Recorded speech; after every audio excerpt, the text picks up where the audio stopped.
first story, The Last Light of Mariner's Hollow.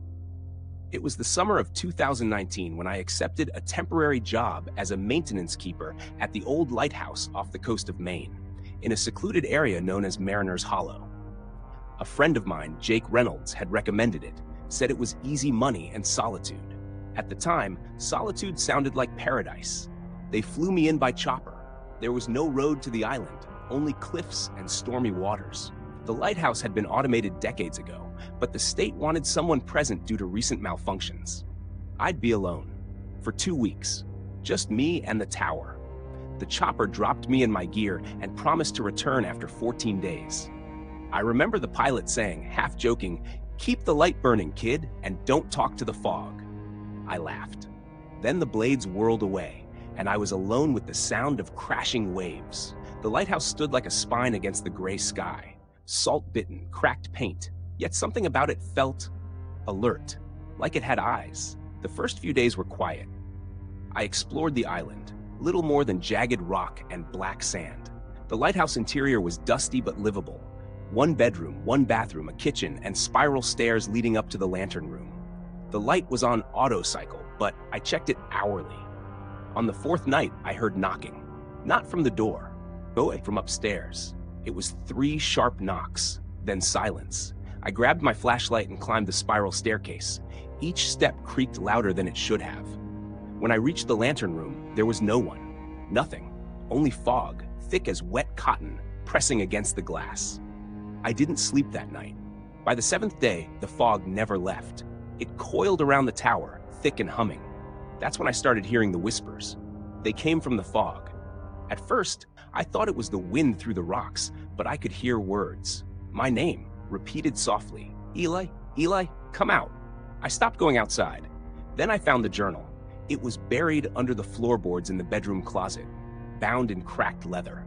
The first page read, "Journal of David Marsh, Lighthouse Keeper, 1971. David had lived here, just like me, alone. His entries began mundane, weather notes, equipment checks, but by page 10, the tone changed. The fog watches. I hear voices. The lantern burns too bright at night. Something climbs the stairs. They want me to jump. They say I must replace the last." I slammed the book shut. On the 9th day, I saw someone standing in the fog. From the window, a figure, pale, unmoving, no features. I ran downstairs, burst out the door, but the fog swallowed everything. I could barely see 5 feet ahead. The figure was gone. When I returned inside, the journal was gone. The next night, the light stopped turning. The auto-rotation motor failed. I tried fixing it, but the switch was fried. So I climbed to the lantern room and turned it manually, every few minutes. That's when the knocking returned. Only this time, it was constant. Knock, knock, knock from below, from the door, from the walls. Then footsteps. On the stairs. I locked myself in the lantern room, but the handle kept turning, slowly, deliberately, and then it stopped. In the glass reflection, I saw someone behind me. I spun around. Nothing, but the light had turned red. I didn't know it could do that. On the 13th night, the fog parted, just briefly. I saw the sea, the cliffs, and what looked like bodies, dozens of them, tangled in the rocks. Eyes open, staring, I screamed. No one answered.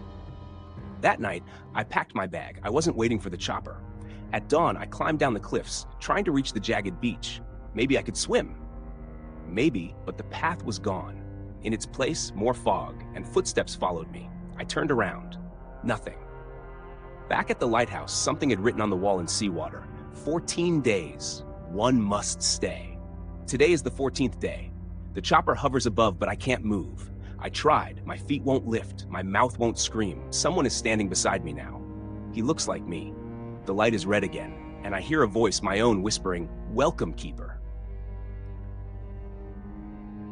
Second story, The Light That Watched Me Die.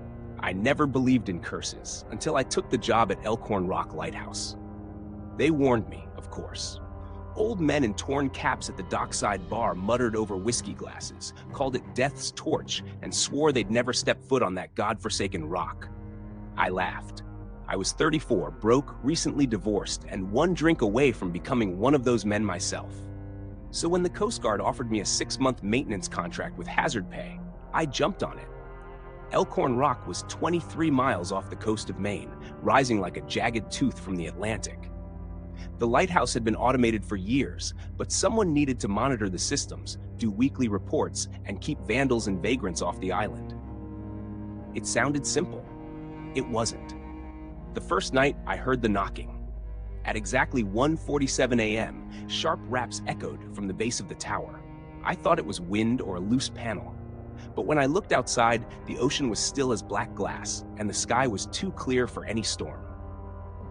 Second night, the knocking came again, this time followed by a low, dragging sound, like someone pulling wet rope across stone. By the fifth night, I'd stopped sleeping. It was more than the sounds. Lights flickered inside the tower, flickers that pulsed with rhythm, like breathing. The generator checked out fine. I started keeping my revolver on me. Then came the smell, rotting salt and copper, blood and seaweed. It clung to the stairwell and drifted up every night like smoke. Week 2, I found the journal, stuffed beneath the floorboards in the old keeper's quarters. The pages were warped with water, the handwriting frantic and slashed across the paper. They lied. The light doesn't guide, it traps. We shine it and it comes. We shut it off and it waits. The ocean doesn't want us here. I burned the journal that night. 3 days later, I found the first body, or what was left of it. Just bone. No meat, no clothes. A femur wedged between two rocks at the tide line, gnawed to the marrow. I called the Coast Guard. They said they'd send a boat. It never came. That night, the light stopped spinning. It had never failed before. I climbed the tower, praying it was just a jammed motor. But the machinery was spotless. No damage. Just a single phrase scrawled across the lens in something dark and oily. Do not turn it back on. I turned it back on. The screaming started before sunrise. It came from the cliffs, from the rocks, from the walls themselves. Screams of men and women, all voices at once, crying, begging, choking, and one voice, deep, wet, gurgling, rose above them all. Keep it spinning. I ran to the beach. The boat was gone. The ocean had swallowed it. I tried the emergency radio. Static. Every channel. I was alone. Day 21, I stopped counting days. I rationed food, but the tower hated silence. When I didn't wind the light by sunset, the knocking would start again. It always came from just behind the metal door. Always. I saw them once. Through the fog. Figures. Dozens. Crawling up the rocks, pale and broken, with barnacles in their faces and salt water pouring from their mouths. One waved at me with a hand that had no fingers. I kept the light spinning. Until last night. The stairs groaned beneath me, but I hadn't moved. I grabbed my revolver, heart pounding. Each step above echoed with something wet. Drip, drip, drip. I climbed. The tower was empty, except it wasn't. Something had scrawled all over the walls in blood and brine. The light watches, the light remembers, the light feeds. I turned. A mirror in the maintenance cabinet caught my eye, but I wasn't alone in the reflection. There was a second face behind mine, gray, hollow-eyed, grinning. I shot it. The glass shattered, nothing behind me. But when I looked at my reflection again, my eyes weren't my own. I don't know how long I have left. The light's turning by itself now. I haven't touched it in days. There's someone standing at the bottom of the stairs. I can hear them breathing. If anyone finds this recording, don't come to Elkhorn Rock. Burn it. And whatever you do, don't turn off the light. Third story, the last lightkeeper of Blackthorn Rock. They told me not to take the job. That place is cursed, Jason, my brother said, clutching his beer tighter. You ever wonder why no one lasts more than a week out there? But I was broke, desperate, and when the Coast Guard offered me the position of temporary lightkeeper at Blackthorn Rock, just off the coast of Maine, I signed the papers that same day. The lighthouse had stood for over 100 years, a crooked finger of stone jutting from the sea. No internet, no neighbors, just waves crashing against jagged rocks and a wind that never slept. Perfect. I arrived on a Monday. The only way to reach the island was by boat, and the Coast Guard officer who dropped me off didn't even cut the engine. He tossed me the keys and muttered, "Don't go upstairs after dark." "What's upstairs?" I asked. He didn't answer. The first 2 days were uneventful. I kept logs, cleaned lenses, and ate canned beans. But on the third night, I woke up freezing. The heater had shut off. When I stumbled into the control room, the air smelled off, like seawater and rot. Then I heard it, a single footstep, above me. I stood frozen, heart pounding, staring up at the trapdoor that led to the light room. No one was supposed to be there. No one else had come ashore. Another step, then something, dragging. I grabbed the old flare gun from the cabinet and crept up the spiral stairs. Every creak echoed like thunder. When I reached the top, I threw open the trapdoor. Nothing. Just the massive Fresnel lens slowly rotating, the light sweeping the ocean. But the door had been open. I never left that door open. I didn't sleep the rest of the night. The following evening, around 9, the light turned off. I sprinted up the stairs, thinking maybe the bulb had blown, but it hadn't. The switch had been pulled. Something was messing with me. I locked every door that night. But at exactly 3:24 a.m., I heard the beacon turn off again. Then, the faint sound of someone whispering my name. Jason, Jason, come up. I didn't move. I lay in bed, fists clenched under the blanket, listening to the floorboards creak above me. I don't know when I fell asleep, but when I woke up, I found muddy footprints leading down the stairs from the light room to the kitchen. I should have left, but something held me there. That night, the whispers returned, closer, clearer. They can't see me when the light's off. Come see, come see. I snapped. I charged up the stairs with an axe I found in the storage closet. The room was empty until I turned and saw the mirror. There wasn't a mirror there before. I swear to God, there wasn't. But now it hung between the beams, reflecting the lens and the ocean. And something else. A figure, tall, slouched, skin like kelp, black eyes, standing directly behind me. I turned. Nothing. When I looked back at the mirror, no reflection. I stayed awake till dawn. On the 6th day, I tried the radio. Static. Then a voice, low, gurgling, like drowning. It was never the storm that took them. I threw the radio into the ocean. On the 7th night, I found a journal hidden behind a loose stone in the kitchen wall. It belonged to the last keeper, dated 1972. His last entry said, "They come when the tide turns red. They wear your skin and walk during dark. The lens holds them back. Never let it stop. Never sleep when the beacon fails." I ran to the top. The lens wasn't turning. Something was in it. A face pressed to the glass, grinning. I screamed. I ran back down, boarded the door, but the trapdoor opened on its own. Now, I've been writing this as the sun sets. I've lit every candle I could find. The light is out, the mirror is back, and in it, I see myself. But I'm smiling. I'm not smiling. I'm not smiling. Something just came down the stairs. If anyone finds this, don't look in the mirror, and never ever let the light go out. 4th stories beneath Gannett Rock. I should have never taken that job. But when you've been out of work for 6 months and your phone bill starts looking like a threat, you say yes to just about anything. It was a private contract from a historical society in Maine. They needed someone to watch over the old Gannett Rock Lighthouse for a month while restoration was being planned. Remote location, all expenses paid, double my usual rate. Sounded easy. The ferry left me at the dock just before sunset. The lighthouse stood crooked against the horizon, taller than I expected. White paint peeled in long strips, and the red top looked rusted like dried blood. There were no staff, just me, an old radio, and a binder full of outdated instructions. My cell had no service. The only way to reach the mainland was the radio or the flare gun. Isolation didn't bother me. I actually looked forward to it. The first 2 nights were uneventful, just the creaking of the sea and the occasional gull. On the 3rd night, I was woken up by a whisper. At first, I thought it was the wind curling through the cracks in the window, but it wasn't. "Come downstairs." It was clear, precise, like someone had leaned right over me while I slept. I jumped out of bed, heart pounding. The tower was silent. I checked every room, flashlight in one hand, hammer in the other. Nothing. I told myself it was a dream. Stress, maybe. Isolation messing with my head. But the next night, the whispers returned. This time, louder, more urgent. They came from inside the walls. "He's in the lantern room." I rushed up the stairs, nearly slipping on the old iron steps. The lantern room was empty. Just that massive Fresnel lens, cold and dusty. I scanned the ocean, thinking maybe someone was playing a trick. But there was nothing, just the black waves crashing far below. When I went back down, the logbook was open. I hadn't touched it. A single line was freshly written. "Stop looking. He's awake now." I slammed it shut and locked myself in my room. Over the following week, I barely slept.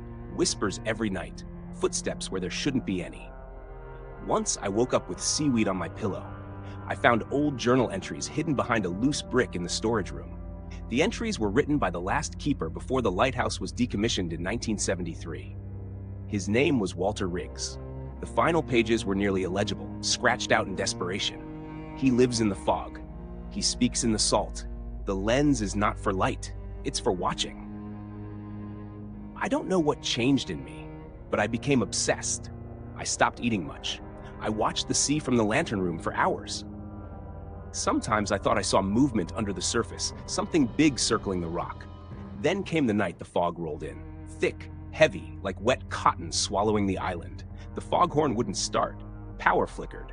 I lit the lamp manually. As the beam swung across the fog, I saw something. Not in the sea, inside the lens. A face. Bloated, pale, eyes black as the abyss. It smiled. I ran. I locked the tower and hid in the basement. I stayed there all night, holding the flare gun like a crucifix. At sunrise, the fog lifted, but the smile stayed with me. The whispers stopped. Complete silence. That terrified me more than the voices. I should have left. I packed my bag, but when I tried the radio, it only hissed. Then I heard the bell. Not the lighthouse bell, a small one, like from a bicycle. Ding, ding, ding, coming from the stairs. I grabbed my bag and ran out the tower, but the dock was gone. Just splinters. No flare left. I was trapped. I turned back toward the tower, and there he was, standing in the lantern room, grinning. It wasn't a man, not anymore. It wore Walter Riggs's uniform, but its skin was translucent, stretched tight over something crawling beneath. I saw it watching me through the lens, and I saw myself, not standing outside, inside, looking out. Now I write this in the same logbook I swore never to open again. My handwriting matches the last line. Someone must keep the light. If you're reading this, please don't come. Let the island sink. Let me forget. Or pray the fog never finds you. Fifth story, The Last Light of Blackridge Point. They say no one sane goes near Blackridge Point. I was never particularly sane to begin with. It started when I took a job from a crumpled ad I found pinned to the corkboard of a diner in rural Maine. Caretaker needed. Blackridge Lighthouse. Isolation required. No visitors. I had just lost my apartment in Boston. I had no money. No friends left. The idea of vanishing for a while sounded nice. I arrived in the fishing village of Almsport late one evening in early October. Cold. Foggy. The kind of wet wind that feels like fingers slipping under your skin. The townsfolk didn't say much when I told them where I was headed. An old man behind the bait counter paused, gave me one look, and muttered, "The sea keeps what the sea takes." The lighthouse stood on a jagged cliff, cut off from the town by 2 miles of winding dirt road. Blackridge Point. The kind of place that wasn't on any tourist map. The house attached to the base of the lighthouse was old, damp, smelled of rust and mildew. There were scratches along the hallway walls, deep ones like from nails or claws. There was no cell reception, no internet, just a landline that gave nothing but static. The first night, I heard footsteps upstairs, but I was alone. I searched. Nothing. Second night, knocking. From inside the walls. I pressed my ear against the plaster, and I swear I heard breathing. On the third night, I climbed to the light chamber. I hadn't been up there yet. Dust covered everything. The thick lens glass was cracked. A crow lay dead in the corner, dried stiff like it had been there for decades. But the light still turned, slowly, on its own. When I came down, I found all the doors in the house open. Every one. Even the cellar. The cellar door had been locked, chained. I hadn't opened it. I would have remembered, but now it gaped wide. The air coming from below was warm, like something breathed from it. I went down. I went down. Of course I did. I don't know why. The steps were stone, slick. The air felt thick, like breathing through gauze soaked in salt water. At the bottom was a room. Stone walls, no windows. Old furniture rotted against the corners. And in the middle, a well. It was dry, but only in the physical sense. Standing near it, I felt something behind me, just behind my neck. I spun. Nothing. Then I heard it. A voice. It sounded like mine, only not off. Like something mimicking me, but not getting it quite right. "Go back upstairs," I ran. I didn't stop until I slammed the cellar door shut and nailed it closed with I tore from the floor. That night I didn't sleep. The light turned above me. But the house was dark. The days after that blurred. I began to see something on the cliffs when I lit the lamp. Every dusk, a tall figure, long arms. It stared. One night I turned the lamp off. Just for a moment, it moved closer. I kept the light on after that, until the bulb burned out. There were no spares. That night, I locked every door, every window. I sat with a flashlight and the dead crow. At 3 a.m., the knocking started, first on the cellar door, then on the stairs, then outside my bedroom. I didn't open it. I never opened it. But in the morning, there were wet footprints inside my room. The figure on the cliff came closer each day. I couldn't eat. I couldn't sleep. I thought maybe it wanted me to leave. So I tried. The car wouldn't start. The dirt road was gone. Only ocean surrounded the cliff now. I was trapped. I lit candles in the lantern room every night to keep the darkness away, but the wind always found a way in. It always blew them out. One night, I looked into the lens. I saw a face, my face, staring back at me, but its mouth kept moving, saying something I couldn't hear. I screamed. The face didn't. Then it blinked. I woke up in the cellar. I don't know how I got there. The well was no longer dry. It was whispering. I think I jumped in, or was pushed. I'm not sure. I've been down here a long time now. I can still hear the footsteps upstairs. Someone else took the job. They don't know I'm still here. They think the house is empty. They're wrong. The sea keeps what the sea takes, and the lighthouse always needs its keeper.